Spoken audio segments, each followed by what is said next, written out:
Ini kalimat singkat tapi isinya padat dan akan sangat berdampak dengan kuantitas.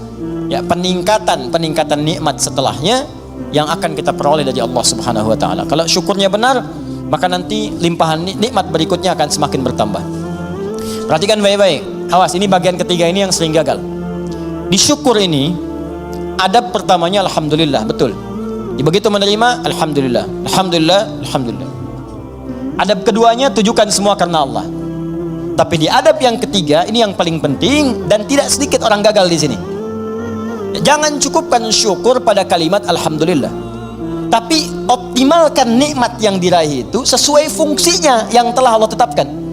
Misal, Allah kasih pada kita nikmat sehat di mata, melihat jelas. Kita bisa bedakan objek, ini laki-laki, ini perempuan, ini peci putih, ini peci yang hijau, ini peci biru, ini peci yang hitam. Bahkan yang paling nikmat paling besar, kita bisa membedakan nikmat hak dan batil, nikmat halal dan haram. Ini halal, itu haram. Baik, ini hak, ini batil. Jujur itu hak, dusta itu batil. Mencari dengan yang benar itu hak, korupsi itu haram, batil. Itu nikmat luar biasa. Ini tayangan yang hak, ini yang batil. Baik, ketika kita dapatkan semua nikmat itu, maka syukuri. Maka cara mensyukurinya, tempatkan, gunakan mata ini, nikmat mata, untuk melihat sesuai dengan apa yang telah Allah tetapkan. Apa fungsi mata yang telah Allah tetapkan? Bukan sekedar melihat. Saya sering katakan, saya sering sampaikan, dalam Al-Quran fungsi mata itu bukan sekedar melihat. Untuk manusia diikat dengan kalimat melihat yang baik-baik. Bahkan tegas kalimat Qurannya, palingkan ketika yang dilihat itu tidak baik menurut Allah. Ini nggak baik nih, palingkan. Di mana ditemukannya? Di Quran surah ke-24 An-Nur. Ayat berapa Ustaz? Ayat 30 untuk laki-laki. Apakah perempuan ikut? Ikut, bahkan harus. Ayat 31-nya perempuan. Bahkan iman kita dipertaruhkan di situ. Qul lil mu'minina yaghuddu min absarihim. Katakan pada pria-pria yang masih merasa punya iman, kalau nggak punya iman ya nggak masalah, karena imannya nggak ada, maka nggak ada rem dalam dirinya. Karena iman nggak ada, maka nggak ada petunjuk pada hatinya. Di hati itu ada iman. Kata Allah, kalau hatinya ada iman, maka iman itu akan merambat ke seluruh anggota tubuhnya. Saat dia naik ke mata, yaghuddu min absarihim, maka imannya akan menunjukkan apa yang harus dilihat oleh matanya. Ketika yang dilihat itu tidak benar menurut imannya, maka dia akan palingkan dari pandangan itu. Nah, jadi kalau ingin mensyukuri nikmat mata, pakai mata ini untuk melihat yang benar-benar, yang baik-baik menurut Allah. Itu tandanya kita bersyukur dengan nikmat. Dan tanda yang kedua, iman kita masih ada, masih kuat. Jadi kalau kita mengatakan alhamdulillah, alhamdulillah, alhamdulillah nikmat mata, tapi mata dipakai pada yang tidak benar, itu bukan syukur namanya. Apalagi pas diucapkan, pas dilihat yang nggak benar. Gambar apa ini? Ini nih nggak benar nih gambar nih. Alhamdulillah. Nah, alhamdulillah, pandangan pertama, selanjutnya kan nggak boleh. Kalimatul haq yuradu bihal batil. Ya, kalimatnya benar, cuma ditempatkan di tempat yang salah. Paham? Nah, jadi coba cek deh. Katanya alhamdulillah, tapi mata masih dipakai pada yang tidak baik. Berapa kali Anda melihat gambar yang tidak tepat saat membuka status, saat mengupdate status, saat melihat browsing, searching berita di internet, saat membuka handphone, berapa kali iklan tampil, kemudian mata kita bisa mengelak dengan cepat, pindahkan pandangan. Itu baru satu, belum telinga. Nikmat telinga, gunakan telinga sesuai dengan fungsi yang telah Allah tetapkan. Kata Allah, jangan dengar yang tidak baik. Ya ayyuhalladzina amanu, hai orang-orang masih merasa punya iman, la yaghtab ba'dukum ba'dha, jangan dengarkan gibah. Jangan bergibah, jangan dengarkan gibah. Jangan bikin acara gibah, jangan jadi pelaku gibah. Sekarang dikemas jadi acara TV. Itu yang repot, gibah. Ya, bikin situ tulisan. Memang kadang-kadang gini, kalau maksiat itu jangan dikemas-kemas. Semakin dikemas kelihatannya semakin bagus. Dijualnya jadi menarik. Bikin aja title yang langsung tunjukkan pada tingkat maksiatnya. Ya, di kalau ada tayangan-tayangan gosip, langsung antum sebarkan berita tayangan gibah. Gitu aja, sebarin untuk yang lain, share. Tayangan gibah, terus turunkan ayat Quran di bawahnya. Khusus bagi orang Islam saja supaya nggak jadi tersangka nanti. Gampang. Udah. Paham ya? Nah, ini gitu aja, nanti hilang sendiri. Ya, jadi dan jangan jadi pelakunya, katanya muslim tapi jadi pelaku gibah. Aneh. Jelas ya, iman kita dipertaruhkan di situ. Tuh, itu baru mata, ke telinga, belum ke lisan. Ya, lisan pakai untuk apa? Bicara yang benar. Makanya Nabi itu mengikat dua saja. Maaf, man kana yu'minu, iman lagi tuh. Man kana yu'minu billahi wal yaumil akhir falyaqul khairan aw liyasmut. Siapa yang masih merasa beriman pada Allah dan hari akhir. Kenapa ada hari akhir? Menunjukkan hisab. Dihisab. Wafat dihisab. Itu penegas tuh. Jadi kalau melanggar ketentuan ini, maaf, berarti iman bermasalah. Yang kedua, merasa ringan saat dihisab. Falyaqul khairan, katakan yang baik-baik. Jadi kalau masih punya iman, yang enggak baik itu akan dikatakan. Apa yang enggak baik? Banyak. Dusta, wailul lil mukadzibin, celaka para pendusta. Dusta itu enggak baik. Kalau dusta akan celaka. Gibah, ya celaan, makian, perselisihan, enggak baik. Makanya kalau Anda rajin ikut taklim tapi rajin berselisih, ada yang aneh tuh.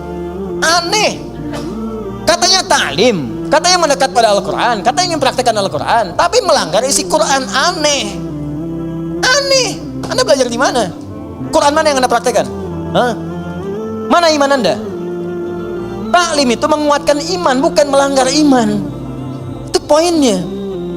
Jadi kalau Anda dekat dengan Allah, itu semua tubuh kita akan dijaga, lurus pada nilai-nilai kemuliaan. Jelas sampai sini?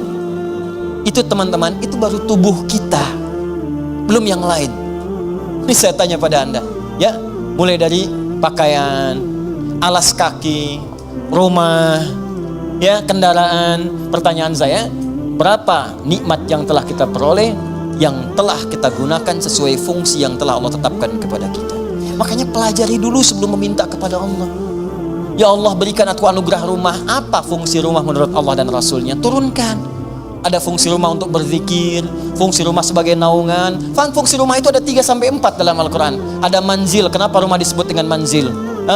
Ada bait, kenapa disebut dengan bait? Ada dar, kenapa disebut dengan dar? Ada maskan, kenapa disebut dengan maskan? Ada di situ turunannya, pelajarin dulu. Jangan ngotot minta sesuatu, tapi ketika diberikan nggak bisa syukurin. Itu yang bahaya nanti saat hisab. Nih rumah, kenapa disebut maskan? Tempat untuk tinggal. Tapi kata maskan dari kata sakinah. Sakinah itu sesuatu yang tenang, tentram. Ciptakan ketentraman di rumah, ciptakan ketenangan di rumah. Kalau sudah punya rumah, bikin suasana tenang di rumah. Jangan di rumah ribut terus, di rumah berselisih terus. Kalau Anda di rumah tiap hari ribut, artinya kurang syukur Anda kepada Allah. Orang yang nggak punya rumah, belum dapat amanah rumah, masih ngontrak, ada yang numpang tinggal, dia hidupnya tenang. Masa Anda yang dikasih nggak tenang? Padahal tempatnya disebut maskan, tempat untuk tenang. Ustadz, kenapa saya nggak tenang? Karena Anda nggak belajar turunan dari maskan. Maskan itu sifatnya sakinah. Sakinah itu dibawa ke rumah tangga. Ayatnya Quran 30, surah 30 ayat 21. Pelajari ayatnya. Di situ ada sakinah. Sakinah dapat, mawadah turun. Mawadah turun, rahmat dapat. Di situ disingkat sakinah, mawadah, rahmah. Disingkat jadi samara. Dibawa ke dapur jadi sambara. Itu. Ini kan pernikahan seperti sayembara, tebak-tebakan. Anda mendapatkan samara, tapi Anda tidak menggali hikmahnya. Bagaimana bisa meraihnya? Anda mendapatkan pengen sakinah, tempatnya maskan yang punya Allah, tapi Anda sendiri jauh dari Allah. Bagaimana bisa mendapatinya? Makanya fungsi rumah yang kedua disebut bait. Bait itu dari bata yabitu, baitan, tempat menetap. Tapi bukan sekedar menetap. Karena dalam Al-Quran ketika disebutkan bait, sesuatu yang mendekatkan diri dengan Allah. Makanya Ka'bah disebut bait. Quran surah ketiga ayat 96. Inna awwala baitin wudi'a lin-nasi alladzi bi Bakkah mubarakah. Sungguh rumah pertama yang ditetapkan untuk manusia itu apa? Ka'bah yang terletak di Mekah yang diberkahi. Kenapa Ka'bah disebut dengan bait? Untuk menunjukkan setiap fungsi bait itu menghadap ke arah Ka'bah. Kenapa disebut menghadap ke Ka'bah? Untuk menunjukkan ketaatan kita kepada Allah. Ibadah. Diturunkan di hadis Nabi, pakai zikir. Rumah yang tidak digunakan untuk berzikir seperti kuburan, sepi. Bukan sekedar zikirnya, karena dengan zikir itu kita menjadi lebih dekat dengan Allah. Ketika dekat dengan Allah, rahmat turun. Begitu Joni cara memahaminya. Ini rumah dibangun-bangun, diluas-luas, tapi jauh dari Allah. Ya gimana bisa nyaman tinggal di rumah? Luasin. Silahkan aja luasin. Kandang ayam juga luas. Main ke Subang tuh banyak kandang ayam. Kandang ayam juga luas. Apa bedanya rumah Anda dengan kandang ayam? Apa beda rumah Anda dengan Ragunan? Ragunan juga luas tuh, kandang singa luas begitu. Luas. Apa bedanya? Bedanya pakai zikir. Zikir. Apa itu zikir? Banyak di Quran. Salat zikir, Quran surah 20 ayat ke-14. Wa aqimi sholata li dzikri, baca Quran zikir, Quran surah ke-15 ayat 9. Inna nahnu nazzalna dzikra wa inna lahu lahafizun. Bacaan subhanallah alhamdulillah kalimat thayyibat zikir, Quran surah ke-4 ayat 103. Asmaul husna zikir, Quran surah ke-2 ayat 152. Ditafsirkan Quran surah ke-17 ayat ke-110. Doa itu zikir, Quran surah ke-7 ayat 205. Menghafal Quran zikir, Quran surah ke-54 ayat 17 ayat 22 ayat 32 ayat 40. Kenapa nggak dihidupkan di rumah tuh begitu? Zikir. Semua ayo coba deh dengan istri menghafal kan? Masya Allah. Nggak apa-apa sambil bercanda. Setelah itu berlomba. Nggak apa-apa. Mama sayang, Masya Allah. Tahu nggak bedanya keramik sama kamu? Wah, gitu. Nggak tahu Pak. Kalau keramik makin lama makin antik. Kalau kamu makin lama makin cantik. Catat. Oh, Bapak bisa aja. Bukan karena bisanya, tapi kecantikan itu memudar di dunia. Saya ingin semua bertahan sampai ke akhirat. Yuk, kita mulai dengan menghafal Quran. Mudah-mudahan kita mendapatkan mahkota di akhirat. Itulah kecantikan dan keindahan yang hakiki di hadapan Allah Subhanahu wa Ta'ala. Masya Allah, Masya Allah. Alim. Praktekin. Masya Allah, Masya Allah.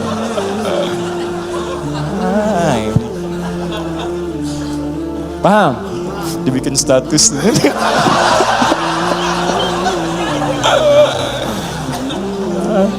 Aduh, dunia ada-ada aja. Gitu caranya. Ini kalau dipakai begitu enak tuh. Coba lah anak-anak. Kalau lihat anak tuh lagi kosong dia baca Quran, ini lagi main tiba-tiba baca Al-Mulk, baca Al-Qalam, baca macam-macam. Itu indah pokoknya deh. Antum lagi pulang lagi capek, tiba-tiba anak dalam mainnya dia baca tuh. Amma yatasalun, lagi main aja, main sepedaan, main apa gitu. Hidup tuh suasana rumah. Pakai trigger dulu, ya, ke speaker aktif atau apa gitu kan. Ya, kemudian pasangkan 24 jam putar. Jadi suasananya terbawa. Antum belum baca nggak apa-apa, mulai pasang dulu aja speaker aktifnya. 24 jam isi, nggak apa-apa muter. Dan biasakan ya anak-anak begitu. Ya, saya berusaha mencoba. Ya, setelah itu kita berbagi dan itu dampaknya besar. Ya, saya praktekkan dulu sendiri, saya coba dulu pada anak-anak tuh, dekatkan dengan Quran. Terus beli mic-an, dia bicara dengan Quran. Quran tuh karena biasa Quran, makanya ketika dikasih mic pun bukan nyanyi, kasih Quran. Ya, nyampe dibawa ke mall. Begitu ke mall lihat tuh ada mic yang standing itu berdiri. Ya, Masya Allah. Orang kan biasa pakai buat karaoke, tulisannya karaoke, dia cobain di mall. Ya, wailul likulli humadzatil lumazah. Di mall bayangin tuh. Tapi ya biarin aja, sekali-kali di mall ada ngaji kan.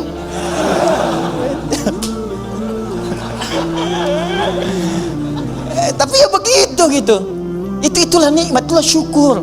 Syukur itu butuh realisasi, bukan cuma ucapan. Alhamdulillah rumah kita besar. Syukur aja, silakan undang bagi dengan tetangga. Alhamdulillah. Tapi buktikan, jangan setelah undang tetangga segala rupa lupa lagi dengan Allah. Tuh kalau digali banyak, ada maskan, ada bait, ada dar, ada manzil nazala, turun, manzil tempat menurunkan. Apa yang diturunkan situ? Turunkan keturunan. Makanya jangan pernah bermaksiat di luar rumah. Setelah berumah tangga ada rumah, lakukan semua hubungan di dalam rumah. Jangan maksiat di luar rumah. Ya, yang kedua menurunkan kasih sayang, menurunkan segala rahmat, menurunkan segala perhatian. Di situ berikan pada anak, pada setiap yang ada di rumah, dan sebab itu baru satu. Di kadang-kadang begini, Allah udah kasih, minta yang lain, yang ini aja belum dipakai ibadah. Antum udah nyari-nyari pakaian yang lain, ini pakai yang dipakai ini udah pernah dipakai ibadah belum? Pakai sholat, pakai ngaji, pakai macam-macam. Ini kadang-kadang begini, saya sering dapat pertanyaan, Ustaz, saya ini cari pekerjaan, nggak pernah keterima. Saya bilang, sini mas, baju ada, makan tiap hari ada, alhamdulillah. Kendaraan ada, sepeda Ustaz punya, alhamdulillah. Baik, rumah ada Ustaz, alhamdulillah. Sudah berapa banyak yang dipakai ibadah? Sepeda sudah mengantarkan Anda pada sholat? Kadang-kadang Ustaz. Baju udah semua dipakai ibadah? Ya belum semua Ustaz. Itu Anda itu begitu. Itu kan semua titipan. Setiap titipan akan ditanya. Semua orang yang dititipkan itu nggak pengen banyak. Nggak ada orang titipin pengen banyak. Pengennya sedikit supaya gampang dikembalikan. Atau saat ditanya menjadi lebih mudah menjawabnya. Nah sekarang andai aja yang dikasih oleh Allah saja titipan belum digunakan pada yang benar, bagaimana bisa meminta yang lain? Barangkali bukan Allah belum mau ngasih, tapi Allah menginginkan Anda maksimalkan dulu nikmat yang ini.